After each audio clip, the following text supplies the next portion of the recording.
view. He has an invitational win. Yep. So there's no doubt that he can get this done. It's just going to be an issue of effort. But Brad, Todd, I think a lot of players have flipped a switch in November and December, going to be on the grind.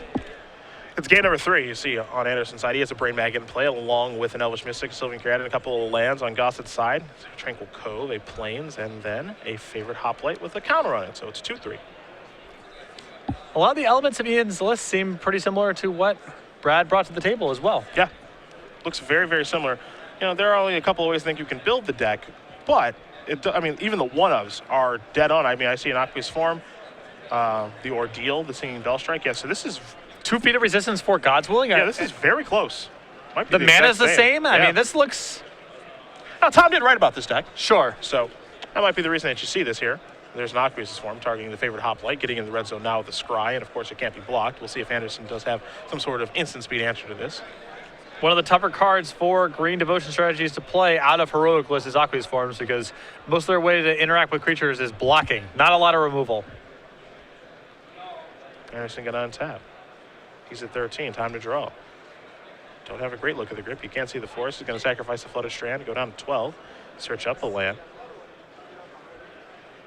It is a forest.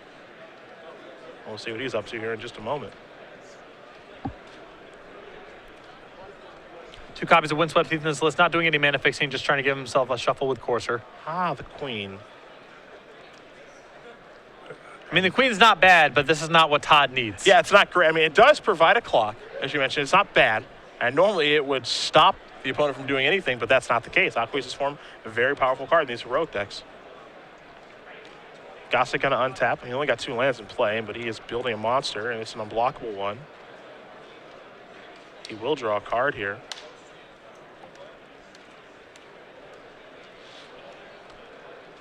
And Todd right now on a 4-turn clock, but that's likely to speed up if Ian has anything at all. Chances are.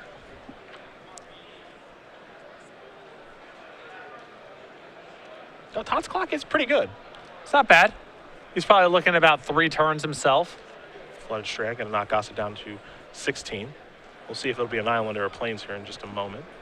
But assuming Todd has no disruption, no way to break up Aqueous Form or kill the Hoplite, I believe Ian is favored in this game. But we shall see.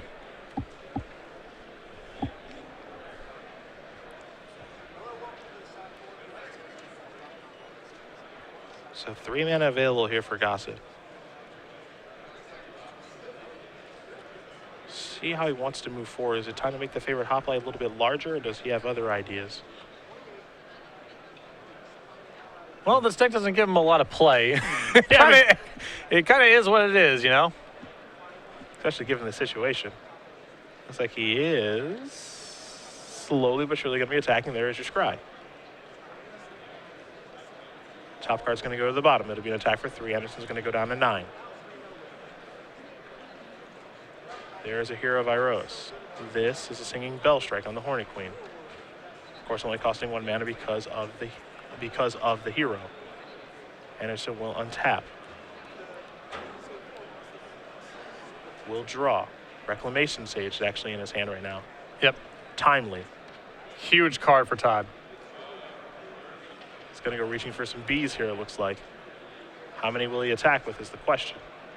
Looks like the answer is just 3. Surprised to see Ian use a Singing Bell Strike here on the Hornet Queen. It must mean his mana is really tied up.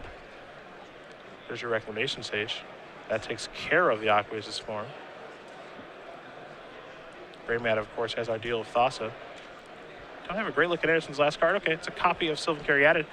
He's empty-handed as he does pass the turn back. You do see 1 Hornet back on blocking duty. Of course, those things do have Death Touch, so good blockers. Yep.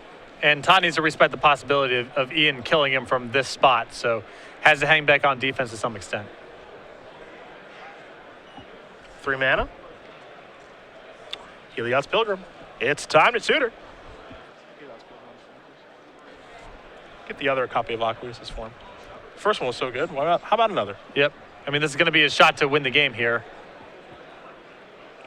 Todd will draw. It's a forest. That's not all that helpful. Might actually have to consider untapping that Hornet Queen, paying the 6 mana. It's got nothing else to do with the mana, so. Yeah. It's not pretty. So, my critique earlier of Ian using the singing bell strike, this is actually a big deal here because Todd only has 6 points in the air if he's untapping, which means this is a 3-turn clock that Todd has, as opposed to a 2-turn clock. So Ian's use there turned out to be excellent. Might also stem from not attacking with that Hornet last turn. Yeah. Right? Well, I think that I think he needs to lead back on defense. Well, I think he needs to lead back, but he's got plenty of ground creatures just to kind of throw away. That's true. Maybe Todd's supposed to get in one more because now it's a full turn. Yeah. And Todd's got no action. Yeah, I guess he had spare caryatids and things he could have thrown away. You are correct. It's on the hoplite. Gossett considering attacking, and now he will trigger the scry. God's Willing is the card that he's looking at. Not great, actually, in this situation, simply because there are 2 colors of creatures in play. Yeah. Brain Maggot is black, of course. Everything else is green, but it looks like he's going to leave it on top. What's the follow-up going to be? A Seeker of the Way. That can gain some life, as Anderson will untap. He's at 5. Gossett's at 7. The Hornet Queen's going to stay tapped. It's time to draw a card. That's a spell. Yeah, I mean, Todd, the hesitation here. I think it might be Pelucranos. Well, I don't think Pelucranos has much help. Because if he's casting Pelucranos, he's doing it in lieu of untapping the Hornet Queen. Mm-hmm. I think leaving the God's Willing on top of the deck is fine, assuming that Ian does not have anything in his hand to trigger Heroic. He just needs a spell to put lethal together. Yeah.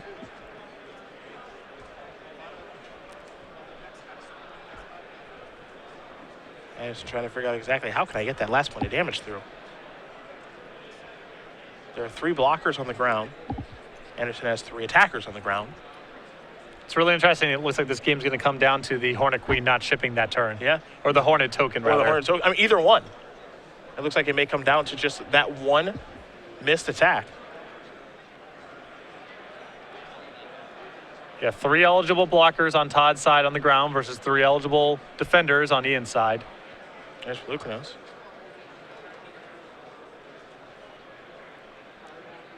And oddly enough, even Pelucranos, if it was to come down and activate Monstrosity, for 1, it can't clear anything out of the way. Exactly. Yeah, even if Todd could, I guess he can make some inroads on the board here, but that still does not open up a lethal attack. Let's get that out of the way. Here's an attack for 4 in the air. Gossett's going to go down to 3. Anderson has to hope he's not dead this turn. We know he's drawing God's Willing. That's a quick untap, so there's that. See exactly what's happening here. There's a copy of God's Willing. That's going to do it. Ian Gossett's going to win this match here over Todd Anderson. 2-1. Blue-White Heroic will take down Green-Black Devotion. For Gossett, he's on to 3-0. And for Todd, who is chasing Open Series points, down to 2-1. Great play there from Ian. Yeah. I was impressed with how he navigated that game. I was sort of instinctually just the singing bell strike play did not look good to me. But the way the damage race worked out, it was perfect. Gave him an extra turn.